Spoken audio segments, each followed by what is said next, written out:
What's up, nerds? Welcome back to the channel. Today we are talking about 2 different ways that you could rig your kayak. Kitchen sink. Not the kitchen sink. What's the opposite of the kitchen Bathroom sink? sink. Bathroom sink. Small vanity. So really we're looking at 2 different kayak builds coming from different levels of inspiration. We got the big rig and we have the not so big rig. So really the question becomes today, what style kayak, what level of intricacies of accessories do you want in your kayak? Are you a big rig person? Are you a small rig person? Are you somewhere in between? And what maybe are the perks of going one way or the other? And I think the key is, and what the takeaway should be for people is, how can you tailor your build to the way that you fish? So that's the idea, is like, how do you sift that out? And what do these, because these are really opposite sort of builds, how do we get to the answer, so to speak? And then how can you apply that to like your kayak build or purchase? And Jeff's car is getting pelted by walnuts. I watched it just get dented. Ding, ding, ding. So as we go through, we're going to walk through my build and Paul's build. You guys can decide for yourself. Actually, let us know in the comments. Where do you find yourself on this? Are you big rig? Team big rig? Team small kitchen, no, small bathroom vanity. I'll take team kitchenette for 500. Team tiny home. Yeah. Wait, no, this is really like a tiny home. This really is. This is really all in. Yeah. So you guys let us know in the comments what your rig style is, right? And what plays to your skill set. So for example, like the reason I like the big rig, and I think I'll be sticking with big rigs going forward from now on with my kayaks, is because that's kind of the way I fish. Like it feels good, even if you end up only using like 1 lure for the day, 2 lures for the day. Yeah. For me, I feel confidence having them all with me just in case I did need them. And a lot of people will be like, you don't need all that stuff. And I hear you, but for me, it feels good. Why do you think you went this way? It's nice to have the electronics. Like I have this exact build in blue. Like, and I love it. Like, it's a really, really great build, but I want to do something a little different. So I wanted something, one that was less expensive, right? So like price tag has a lot to do with this. Like the kayak on its own is $1,200. That's like 1/3 of the price of a larger potential, you know, build. Like the new Titan X can be significantly more expensive, right?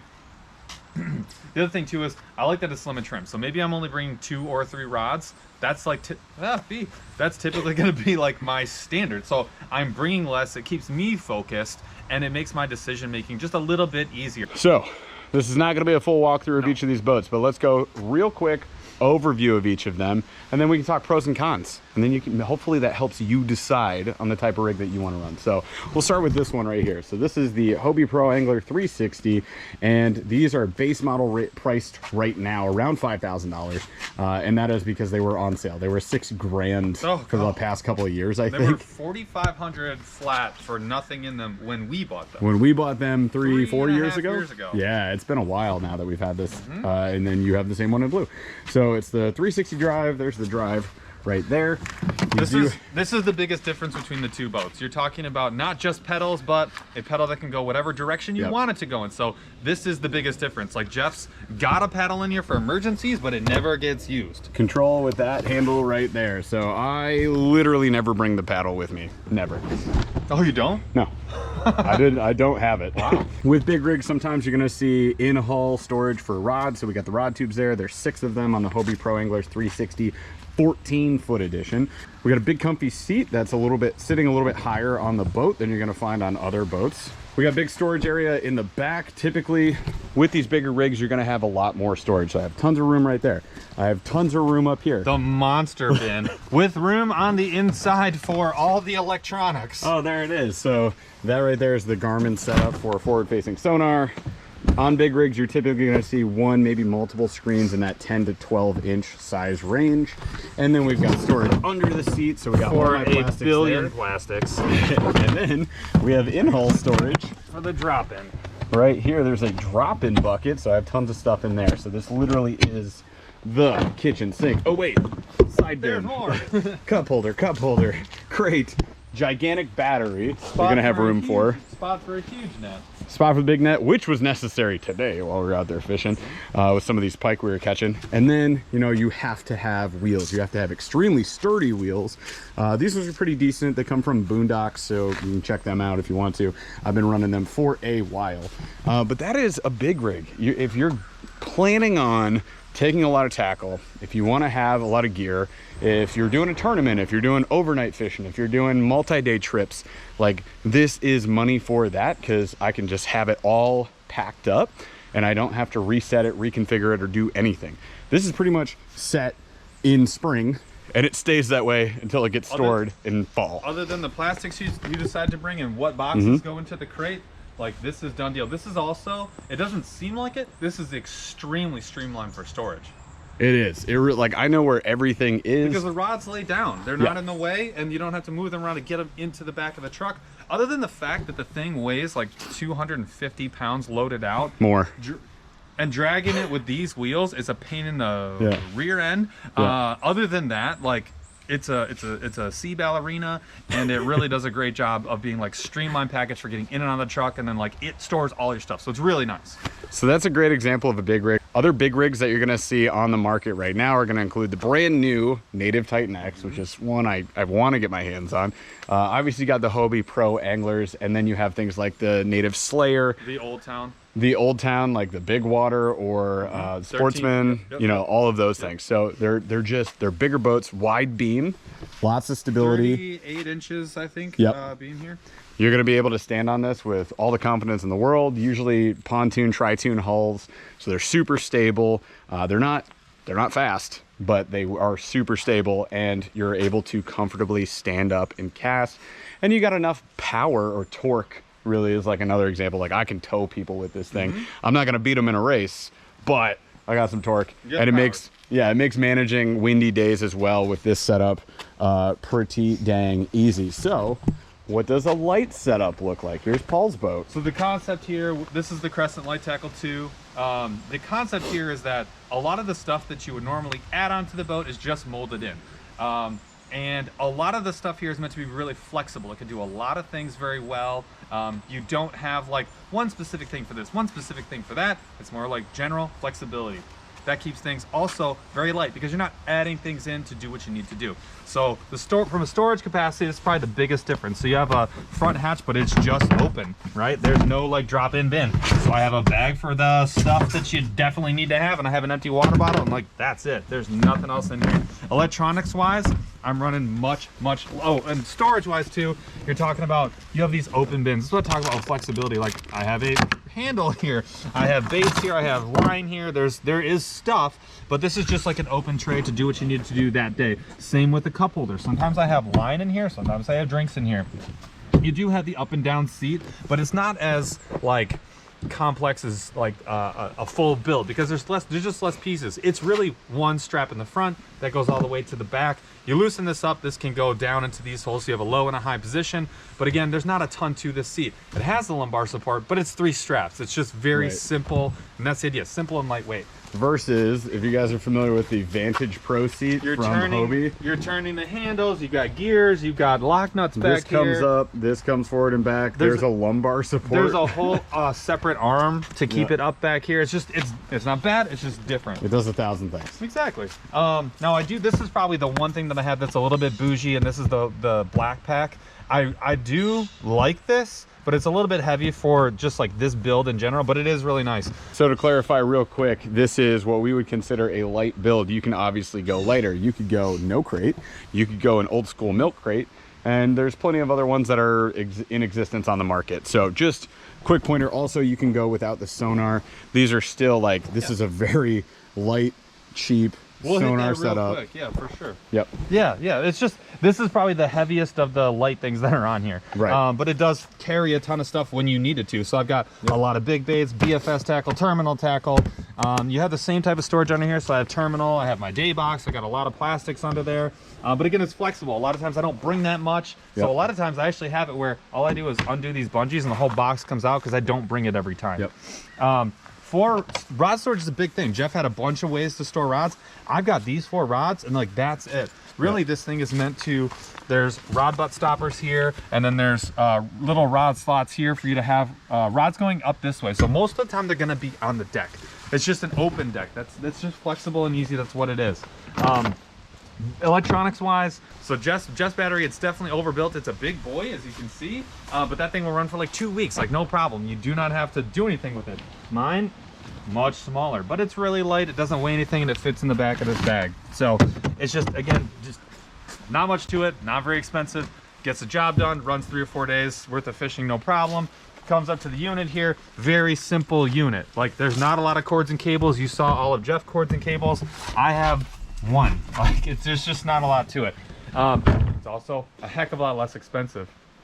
That whole setup for electronics is around $5,000 at least. This whole setup is probably $350. Yeah. Like, you could get these for like $150 now. These are on sale on Black Friday all the time. Yeah, so Loran's hook too. And then, like, when it comes to the net, I'm just going with the basics. Yeah. I just got the ultralight, just throw it in the back if you have it. Sometimes I don't bring it. So again, I don't have pedals, right? Yep. Forget 360, I don't have pedals at all. I have my pedal, which is hiding somewhere in my truck. This boat weighs less than 80 pounds without anything in it. So you're about 125, 130 pounds. I'm about half the weight of Jeff's loaded Easily. out. So I also have to carry my wheels separately, so I will say that. So this is the Kayak, I believe it's called the Stone Go. This whole thing comes apart pretty easily. You literally just like push a couple of buttons and like everything comes apart. All of that can go in here if I want it, or I can leave it in my truck. So pretty simple. Again, this is probably the bougiest thing that I have weight wise. But again, the whole concept here is light, flexible, simple. So, I mean, the pros of having a gigantic barge like this thing right here, it's essentially a one-person bass boat. So if you guys have ever fished out of a bass boat, either as a, you know, if you own one, or a co-angler, or your buddy has one, or you just watch people fish out of them, what you notice is extreme efficiency. Essentially, they have everything they could ever possibly need. They know where it's located. They can access it quickly. So if I'm on a spot and they're not biting this bait, then I can switch to this other bait with ease, even if it's not tied on. Let alone, I have 6 rigs with me. So I've got 6 different rod setups that I could just grab from either behind me or just laying in here, because there's so much floor space that I can just lay 4, and I often do, 4 or 5 rods up front with me, and I just rotate them. I just rotate right through them. So I feel like I can be more efficient, can move quickly on spots, and with having a pedal system or a drive system like the 360 drive, I can stay on spots really easy as well. And if you've got the upgraded sonar, like, you're finding fish quickly. Again, it's all about like efficiency. You got it all.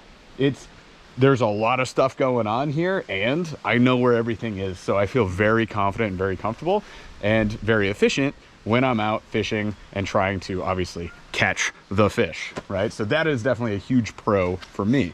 Another huge pro, you're not gonna find this with a ton of kayaks. Can you stand on almost any kayak? Yes, absolutely. I saw, remember that fold-up one? Yeah. That we tried at iCast, the Oru? Yeah. I saw a guy standing on one of those. Technically, you can stand. This is different. This is like a living room that you can walk around in, yeah. somersault in. Like, it's extremely stable, the most stable boat I've ever been in. If you guys ever want proof of that, watch Christine Fisher. She will she'll walk all the way up literally to stand up here, and she will fish right there. Now, I am not Christine Fisher size, so I do not do that. However, I, as a 6'1", 230-pound man, am very comfortable standing on this boat and fishing in any direction I want. I'll turn around sometimes as well. Matter. So wind doesn't bother me. Standing in like wakes and pontoons and jet skis going by me doesn't bother me, so that's a huge pro. Like I said, being able to have access to everything, being able to load down this boat. Eventually I need to add a motor on this as well, so I have that option very easily. I can throw a motor on here. I can do different anchor systems. I got my wheels attached. That's a huge pro. That's a huge pro. When you have I mean, you can do that. You can do that on the light tackle too. Yeah. I've seen people do it on the show lead. Do you need to? Not really. On a build like this, I wouldn't, because it kind of defeats the purpose. So that kind of gets you to some cons with a build like this. Cons on a build like this. Nothing. There are none. Okay. Great video. Not biased at all. Okay, the cons, it can be expensive, right? The price tags add up quickly. You add in your electronics, you double the price of your kayak, right? So the cost of this build is around $10,000 to $11,000. So it's not a braggy thing, it's just like that's it's not. The inevitability of over time adding electronics and batteries and all the other accessories that are needed to make it what you want it, which is everything, right, that you can get on this giant boat. And I would say, like, the nice thing too with the existence now of the native Titan X, the Bonafide PWR, the Big Water from Old Town, like, you've got a lot of more inexpensive hull options, so I can start with a cheaper platform than the Hobie 360 by a lot. Like 3,800 or 4,000, less than 4,000 versus 5,000 at like the low end right now. So highly recommended. Save on the base boat, and then, but it's still going to be pricey. It's not cheap because you're going to have everything. So expense, and I would also say weight. Oh, it's very heavy. Very heavy. So you have to have wheels like this. It's not an option. You cannot exist without wheels like that. You see any of the natives, any of the bona fides, built in. They have them built in because they just get that you have to have them. The other thing too, with weight becomes limited access. And the whole point, well, one of the major pros of having a kayak is that you have unlimited access. You can go to a lot of places where boats can't. So you're taking some of that away because maybe you don't want to go to the swamp because you're never going to get out. So there is just, there's some of that goes along with having like a larger vessel. The other thing, and this was something that I started to notice, other than, cost and weight, was like paralysis by overanalysis. When you have everything with you, it becomes kind of challenging to pick like a bait because you're like, well, what of the 12 buzz baits should I grab? Like, I don't know. You mean having all of this tackle is too much? Yeah, and again, that's what you're suggesting? I'm not saying it's too much. I'm saying there are, for some people, the way that you fish, if you like slim and trim, and you're like, look, I know how I fish, and I only need these 5 or 6 baits, maybe plus 2 or 3 things for the day. Slim and trim could be great, but it could be a problem for you to have everything in the boat. So that's one of the other cons, I would say. 100%. So that, we brought it up at the beginning of the video, like depending on how you like to fish, if you want to give yourself less options so that you can just commit and catch the fish rather than overthinking, cutting off 1,000 baits, never catching a single gosh dang thing all day, and then being mad at yourself, maybe that's a better route. I personally feel comfortable having everything accessible to me. Paul personally feels more comfortable having limited options because he feels like it allows him to focus. You guys let us know where you land on that spectrum in the comments below. I'm very interested to know because I know everybody's different. It's just a unique thing to everyone. Okay, so pros and cons of a boat like this. Pros, it's pretty much going to be the exact opposite. Less expensive, doesn't weigh very much, really simple. If you want to just you got 2 hours to fish, this is a great way to go because you could just get in, get out, boom, boom, boom, no big deal. Super clean, throw and go. Super open. It is still really stable. It does a lot of the things a big boat does, but in a small package.